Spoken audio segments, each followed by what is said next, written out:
হজ করার হুকুম দিলেন, যাকাত প্রদান করার হুকুম দিলেন, কিন্তু আল্লাহ তাবারক ওয়া তাআলা নামাজ থেকে পাক, আল্লাহ তাআলা রোজা করা থেকে পাক, আল্লাহ তাবারক ওয়া তাআলা হজ করা থেকে পাক। কিন্তু যখন আমার নবী মুস্তাফার প্রতি দরুদ পড়ার কথা চলে আসলো, নবী মুস্তাফার উপরে দরুদ পড়ার কথা আসলো, আমার আল্লাহ পাক রব্বুল আলামিন কোরআনে ঘোষণা করলেন, আমি এবং আমার প্রিয় ফেরেশতাগণ নবী মুস্তাফার প্রতি দরুদ পাঠ করি এবং তোমরাও নবী মুস্তাফার উপরে দরুদ পাঠ করে জোরে বলুন সুবহানাল্লাহ। আমাদেরকে আল্লাহ পাক রব্বুল আলামিন দরুদ পড়ার হুকুম করলেন। দরুদের এত আল্লাহ ফজিলত দিলেন, এত রহমত দিয়েছেন যে নবী কাউনাইন সাল্লাল্লাহু আলাইহি ওয়াসাল্লাম একদিন বলে, কাল কিয়ামতের দিনে আল্লাহ তাবারক ওয়া তাআলা তিন ধরনের মানুষের উপরে আল্লাহ ছায়া করবে। তো সাহাবায়ে কেরাম জিজ্ঞাসা করে, ইয়া রাসূলুল্লাহ, ইয়া হাবিবাল্লাহ, নবী গো, তিন ধরনের মানুষ কারা? তো সাহাবায়ে কেরামকে নবী মুস্তাফা বলতে থাকেন, শোনো, যারা আমার কোন উম্মতের মধ্যে কোন উম্মতি যদি কোনো অসুবিধায় পড়ে থাকে, বালা মুসিবতে পড়ে থাকে, আমি ওই ব্যক্তি যদি কোনো ব্যক্তি হেফাজত করে, ওই ব্যক্তির আমি কাল কিয়ামতের দিনে জান্নাতের ছায়াতে রাখবো। দ্বিতীয় নম্বর হলো যারা আমার সুন্নাতকে জিন্দা করলো। তৃতীয় নম্বর হলো যারা আমার প্রতি দরুদ পাঠ করলো। বোঝা গেল নবী মুস্তাফার প্রতি দরুদ পাঠ করা চলবে। আজকালকার কিছু মানুষ বলে নবীর প্রতি দরুদ পাঠ করা চলবে না, নবীর উপরে দরুদ পড়া চলবে না। এখন আবার কিছু মানুষ বলে যে ফাতিহার পরে নবীর উপরে দরুদ পড়া যাবে না। কোন মানুষ বলছে যে কিয়ামের পরে নবীর উপরে দরুদ পড়া যাবে না, সিরনির সামনে রেখে নবীর প্রতি দরুদ পড়া যাবে না, নামাজের পরে দরুদে পাঠ করা যাবে না। তাদেরকে বলতে চাই, নবী মুস্তাফার প্রতি আপনি যখনই হোক না কেন দরুদ পড়তে পারেন, কোনো অসুবিধা নাই। আপনি যদি কোনো মাদ্রাসায় থাকেন, মাদ্রাসায় দরুদ পাঠ করতে পারবেন, কোনো মসজিদে দরুদ পাঠ করতে পারবেন, কোনো মক্তবে দরুদ পাঠ করতে পারবেন। আপনার যেরকম নিয়ত হিসাবে দরুদ পাঠ করবেন, আপনার দরুদ কাজে লাগবে। আল্লাহ পাক রব্বুল আলামিন আমাদেরকে দরুদের হুকুম করেছেন, আমাদেরকে যে নামাজ পড়ার হুকুম করলেন, রোজা করার হুকুম করলেন।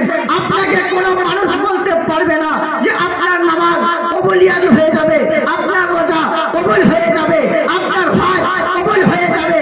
কিন্তু দরুদ শরীফ এমন এক ফজিলত, দরুদ শরীফ এমন এক রহমত। আল্লাহ পাক বলেন, দরুদ শরীফ যদি কোনো বান্দা পড়ে, আমি তার দরুদকে কায়েতের মতো কবুল করে দিই। জোরে বলুন সুবহানাল্লাহ। বোঝা গেল আল্লাহ পাক রব্বুল আলামিন দরুদের কত ফজিলত দিয়েছেন।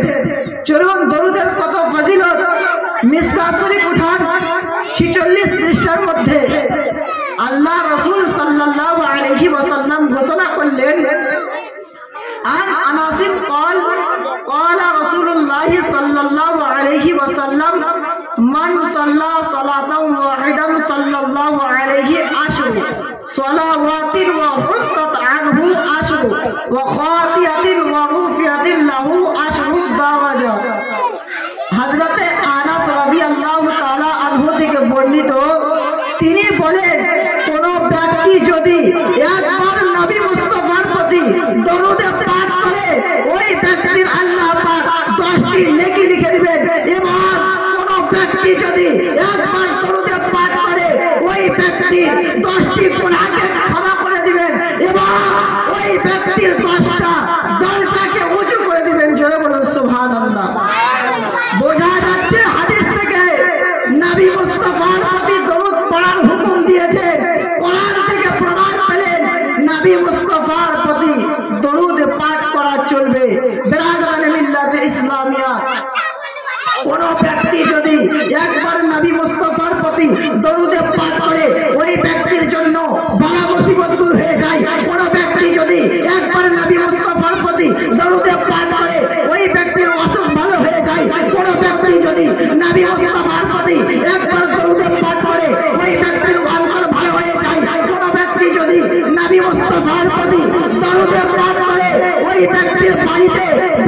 মুসিবত হয়ে যায়। কোন ব্যক্তি যদি নবী মুস্তাফার প্রতি একবার দরুদ পাঠ করে ওই ব্যক্তির বাড়িতে নেক সন্তান প্রদান করেন। জোরে বলুন সুবহানাল্লাহ।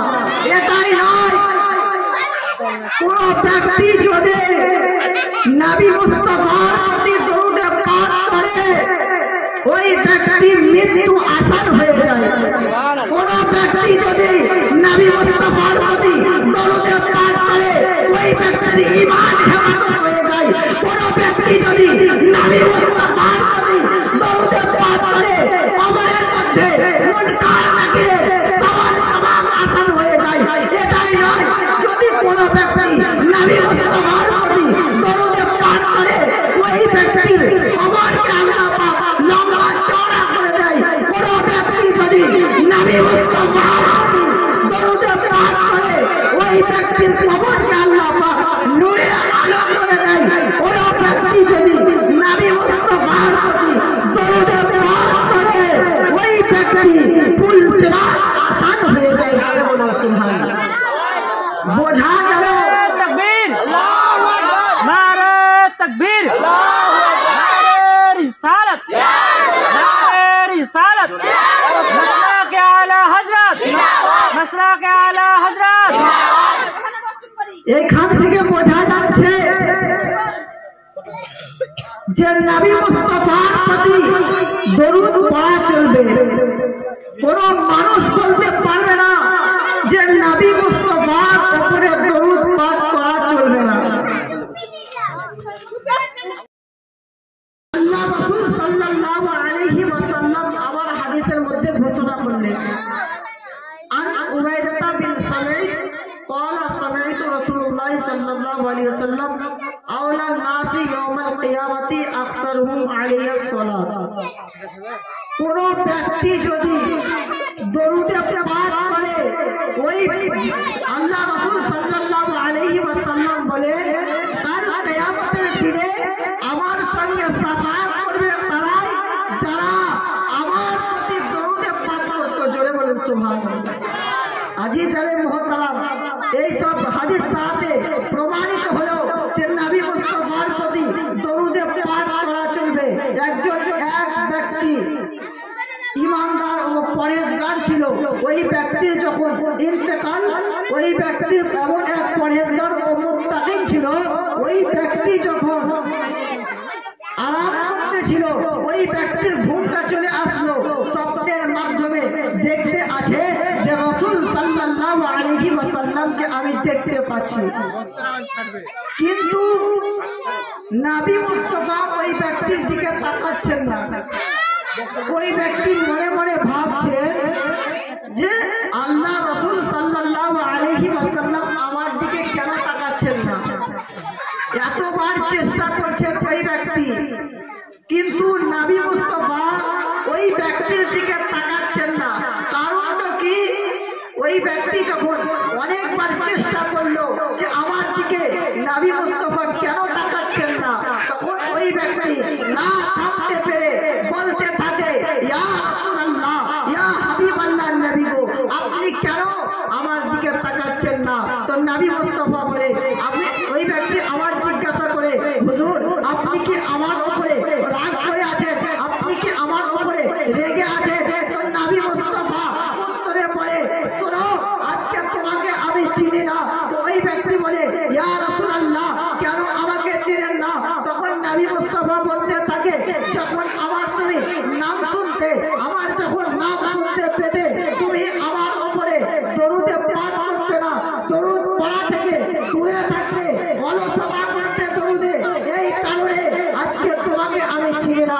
বোঝা গেল দরুদ শরীফ ওই ব্যক্তির নাম পড়ার কারণে ওই নবী মুস্তাফা আমার ওই ব্যক্তিকে দেখা দিচ্ছিলেন না।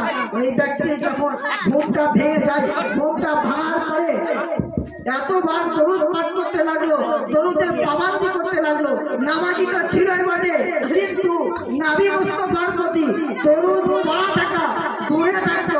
ওই ব্যক্তি যখন নবী মুস্তাফার উপরে দরুদ পাঠ করতে আরম্ভ করলো, আল্লাহুস সামাদ, কয়েকদিন পরে আমার নবী মুস্তাফা ঘুমের অবস্থায় স্বপ্নের মধ্যে দেখাতে থাকে যে তোমাকে এবার আমি চিনতে পেরেছি।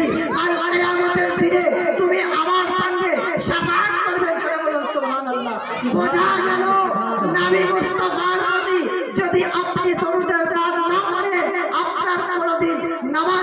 আসবে না, রোজা কাজে আসবে না, আপনার হজ কাজে আসবে না, আপনার যাকাত কাজে আসবে না, আপনার দরুদ পড়া দরকার। যদি আপনার দরুদ না থাকে আপনার কোনোদিন সাকসেসফুল হতে পারবেন না। বিরাদরানে মিল্লাতে ইসলামিয়া, বোঝা যাচ্ছে আজকে আমাদেরকে নবী মুস্তাফার প্রতি দরুদে পাক করতে হবে। আজিজানে মুহতারাম, এই বলে আমার বক্তব্য এটি বলা অবসর করতে হয় নাকি আপনাদের